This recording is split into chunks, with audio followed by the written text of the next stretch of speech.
সম্মানিত দর্শক, আজকে আপনাদের শেখাবো নেকাব সহ হিজাব কাটিং এবং সেলাই একদম সহজ ভাবে। এখানে 3.5 গজ পরিমাণ কাপড় নিচ্ছি 2 হাত বহরের। এই কাপড়টি ভাঁজ খোলার পর সামনের দিকে এভাবে ভাঁজ করে 2 পার্ট করব। এরপর এখানে আটকানো অংশ, সামনে খোলা অংশ, এখানে একটি মার্জিন করে নেকাবের লম্বা কাটিং করব 23 ইঞ্চি পরিমাণ। নেকাব বা যেটাকে মুখোশ বলা হয়, এটা লম্বা কাটতে হবে 23 ইঞ্চি পরিমাণ।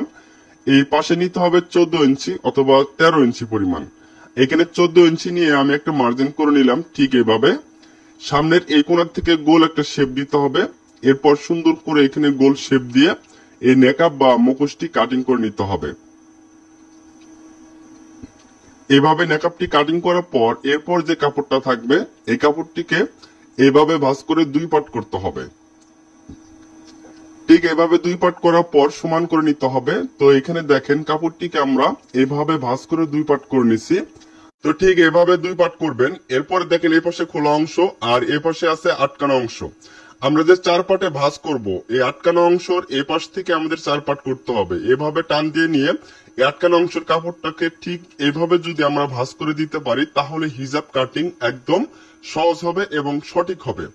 এরপর এদিকে ঘুরিয়ে নেওয়ার পর আমাদের দেখেন এই পাশে একটু ডলা দিয়ে নিতে হবে। এখানে 4 পার্ট কাপড় হইলো। এখন আমাদের এই কোণার থেকে লম্বার মাপ নিতে হবে। যতটুকু পরিমাণ আপনি লম্বা রাখতে চাচ্ছেন লম্বা নিবেন। এখানে আমি লম্বা মেয়েদের জন্য 44 ইঞ্চি পরিমাণ লম্বা কাটিং করতেছি হিজাবটি। হিজাব সাধারণত 40 বা 42 ইঞ্চি লম্বা হয়ে থাকে এবং অতিরিক্ত লম্বা চাইলে আপনি নিতে পারেন। এরপর এভাবে মার্জিন করে সুন্দর করে কাটিং করবেন। আর এখানে জয়েন দিতে হবে 2 হাত বহরের কাপড় হলে। আর যদি 2.5 হাত বহরের কাপড় হয় তাহলে কিন্তু এখানে জয়েন দিতে হবে না। ঠিক আছে, এটা 2 হাত বহরের কাপড়, তার জন্য জয়েন হবে। এরপর এখানে এই রাউন্ড অনুযায়ী খুব সুন্দর করে গোল শেপ দিয়ে কিন্তু কাটিংটা করতে হবে। এরপরে এই কাপড়টা দিয়ে এই জয়েন্টটা আমরা দিয়ে নিব। ঠিক আছে, আর এখানে লক্ষ্য করেন এই পার্টটা আছে আটকানো অংশ। এই আটকানো অংশটা থাকবে পিছনের পার্ট। ঠিক আছে, এই আটকানো অংশটা থাকবে পিছনে আর এখানে হচ্ছে খোলা সাইড, এটা থাকবে সামনে। এখন এই যে জয়েন্টটা কিন্তু আমাদের পিছন পার্টে পড়বে। অনেকে কমেন্ট করেন জয়েন্ট সামনের পার্টে পড়ে। যদি আপনি আটকানো অংশ থেকে ভাঁজ করেন তাহলে জয়েন্টটা পিছন পার্টে পড়বে। ঠিক আছে, তো জয়েন্টটা কিন্তু পিছন পার্টে দেওয়ার নিয়ম। এরপর জয়েন্টটা দেখেন ঠিক এভাবে এখানে ভাঁজ করে দেওয়ার পর এখানে 2 পার্ট কাপড়, 2 পার্টে জয়েন হবে পিছন পার্টে শুধু। এই কাপড়ের উপরে উঠিয়ে দেওয়ার পর সামনের পার্টটাকে এভাবে সমান করে রেখে এখন এই মাপে সুন্দর গোল শেপ দিয়ে কাটিং করে নিতে হবে জয়েন্টের কাপড়টাকে। এভাবে কাটিং করার পর এই যে জয়েন্টটা কিন্তু পিছন পার্টে থাকতেছে, তাহলে আমাদের এইভাবে এখানে জয়েন দিতে হবে 2 পার্টে। আচ্ছা, এরপর আমাদের সাইড থেকে যে কাপড়টা বের হবে এই কাপড়টা দিয়ে এখানকার ক্যাপ বা টুপিটা কাটিং করতে হবে। এটা কতটুকু পরিমাণ কাটিং করতে হবে দেখেন, এখানে 2 পার্ট কাপড়। এই যে এই ক্যাপটা বা টুপিটা কতটুকু পরিমাণ হবে মনে রাখেন। এপাশে নিব আমরা 10 ইঞ্চি পরিমাণ, লম্বায় হবে 10 ইঞ্চি। আচ্ছা, এরপর পাশে রাখবো 5 ইঞ্চি অথবা 4 ইঞ্চি অথবা 4.5 ইঞ্চি, যার যতটুকু কাপড়ের কোলায় আপনি নিবেন। তো এরপর এভাবে সোজা করে মার্জিন করার পর এখানে কেটে নিব আমি। এরপরে দেখেন এপাশে আছে 10, এপাশে আছে 5।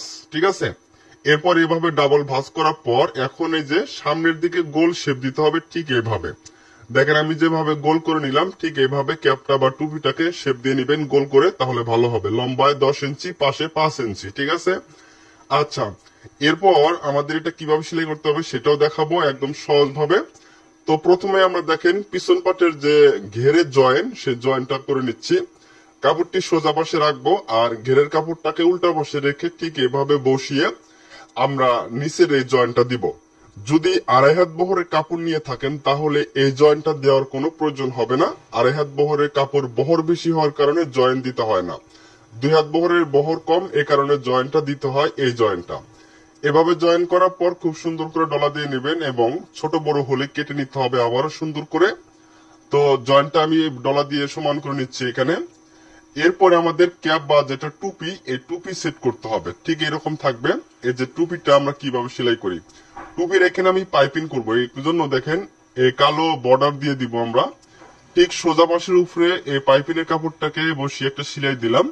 এরপর আরেকটা যে অংশ আছে এটাকে উপরে রেখে আমরা এখানে আরেকটা সেলাই দিয়ে দিব।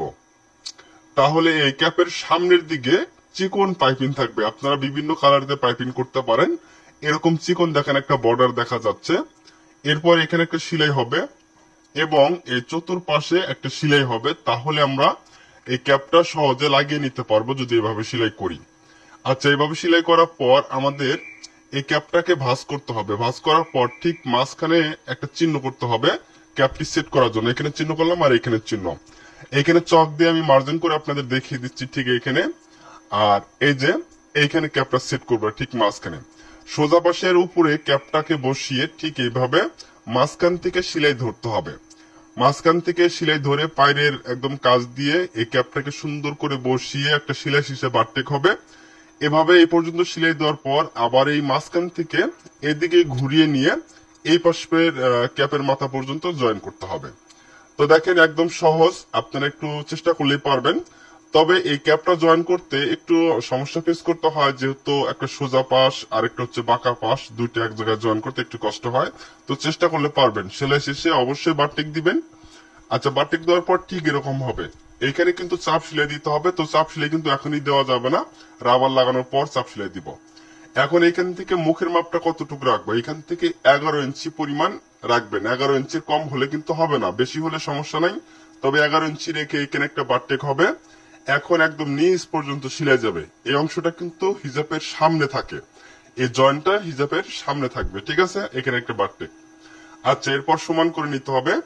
এরপর এই জয়েন্টটা ঠিক এরকম ভাবে সুন্দর করে মিলে নিতে হবে। দেখেন এই জয়েন্টের মাঝখানে ফাটিয়ে দিতে হবে, কারণ এখানে রাবার সেট করব মুখের ওইখানে, এই কারণে ফাটিয়ে দেবো জয়েন্টটা। এরপর নিচে সেলাই কিভাবে দিবেন, প্রথমে দুইটা ভাঙ্গা একসাথে দিতে পারবেন না, কারণ মোটা হবে। যত পারেন চিকন করবেন, তার জন্য প্রথমে একটা ভাঙ্গা দিয়ে ঠিক এভাবে সেলাই দিবেন। এরপর আরেকটা ভাঙ্গা দিয়ে আরেকটা সেলাই দিবেন। তাহলে দেখবেন নতুনরা একদম সহজে করতে পারতেছেন। যারা নতুন, একসাথে দুইটা ভাঙ্গা দিয়ে এই সেলাইটা দেওয়া খুবই সমস্যা ফেস করতে হবে নতুনদের জন্য। এই জন্য প্রথমে একটা সেলাই দিবেন, এরপরে আরেকটা ভাঙ্গা দিয়ে আরেকটা সেলাই দিবেন, তাহলে দেখবেন যে সহজ হচ্ছে। তো আমি যেভাবে দিলাম আর কি, এভাবে আপনারা চেষ্টা করবেন। সম্পূর্ণ ঘেরের কাপড়টা একই মাপে ভাঙ্গা দিয়ে নিচের এই সেলাইটা করে নেবেন। এরপর নেকআপ সেট করার জন্য আমাদের যে কাজটা করতে হবে, এভাবে পিছনের পার্ট আর সামনের পার্টটা এভাবে মিল করে রেখে সুন্দর করে কাপড়টিকে এভাবে প্রথমে বসিয়ে চিহ্ন করতে হবে নেকআপ লাগানোর জন্য।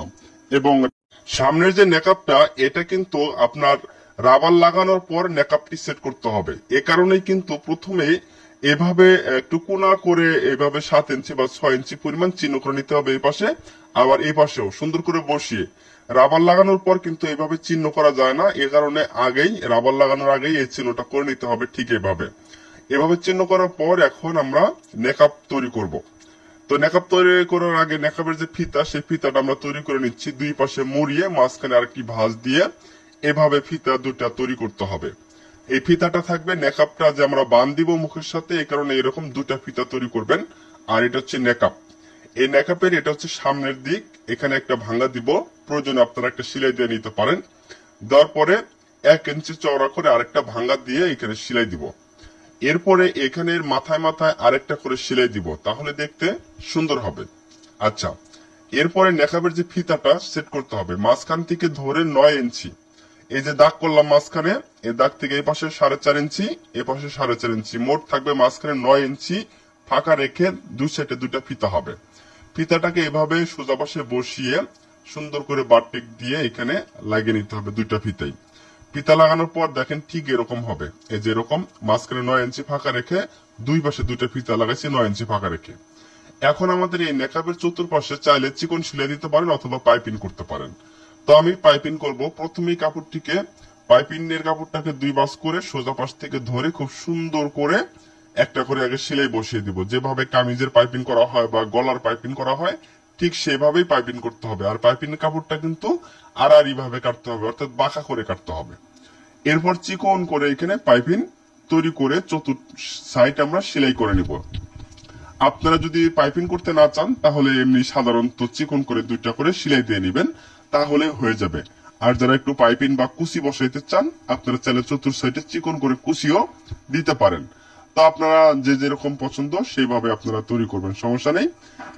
এখন আমাদের রাবার লাগানোর পর এই নেকআপটা ঠিক এইভাবে সুন্দর করে এখানে সেটিং করে নিতে হবে। এটা রাবার লাগানোর পর তো আপনাদের দেখিয়ে দিচ্ছি, এভাবে নেকআপটি সেটিং করার পর এইভাবে বান হবে, ঠিক আছে। আচ্ছা, এখন আমি রাবারটাকে লাগিয়ে নিচ্ছি।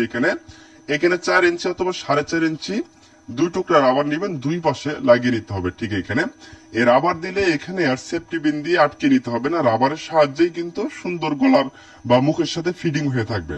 তো কাপড়টিকে উল্টা বসে আনানোর পর এই যে কাপড়টিকে যে বাড়তি কাপড় আছে এখানে সুন্দর করে বসিয়ে রাবারটাকে জয়েন করার পর রাবারটি এইভাবে টান দিয়ে নিয়ে এখানে রাবার সহ সিলে দিতে পারেন অথবা রাবার ছাড়া, যেভাবে হোক এখানে রাবারটাকে ঠিক এভাবে সেট করতে হবে। এখানে একটা রাবার সহ বারটেক দিয়ে এই ক্যাপের চতুর্পাশে আপনার চাপ সিলাই দিয়ে নেবেন। আসলে এই জিনিসটুকু বোঝানো খুবই কঠিন, যেহেতু এখানে চতুর্পাশে কাপড় খুবই ক্রিটিক্যাল একটা জায়গা। তো আপনারা অবশ্যই চেষ্টা করলে পারবেন। দেখেন 2 পাশে একই পরিমাণ রাবার একইভাবে একই নিয়মে এখানে সেট করে নিতে হবে। রাবার লাগানোর পর দেখেন ঠিক এরকম এখানে কুচি কুচি হবে। হিজাবটা যখন পরবে তখন কিন্তু এখানে কুচি থাকবে না, অটোমেটিক রাবারটা মুখের সাথে চাপ দিয়ে ধরবে, সুন্দর ফিটিং হয়ে থাকবে। আর চাইলে আপনারা রাবার না দিয়ে সেফটি বিন দিয়ে সুন্দর মুখের সাথে ফিট করতে পারেন, আপনাদের যেভাবে পারেন সেভাবে নেবেন। আচ্ছা, এখানে যে চিহ্নটা করছিলাম রাবার লাগানোর আগে সেই চিহ্ন অনুযায়ী ক্যাপের একদম গোড়া থেকে ধরে, অর্থাৎ ক্যাপ যেখানে সেট করা আছে সেই ক্যাপের মাথার থেকে ধরে একটু নিচের দিকে বাঁকা করে যেভাবে চিহ্ন করা হয়েছিল 5 ইঞ্চি বা 7 ইঞ্চি পরিমাণ আপনারা এখানে জয়েন করে নেবেন নাকাপটিকে। ওই পাশে জয়েন করার পর এই পাশেও একদম ক্যাপের কোণার থেকে নেকাবের অংশটাকে বসিয়ে বা টেক দিয়ে এখানে ঠিক এভাবে জয়েনটা করে নিতে হবে। আচ্ছা, এখানে জয়েন করার পর আমার ক্যাপটি হিজাবটি তৈরি করা হয়েছে। যেহেতু আমি ছেলে মানুষ, হিজাব পড়লে ততটা ভালো লাগে না, এই জন্য আমি পরে দেখাইতে পারলাম না। তো ভিডিওটি ভালো লাগলে অবশ্যই লাইক কমেন্ট শেয়ার করে দিবেন।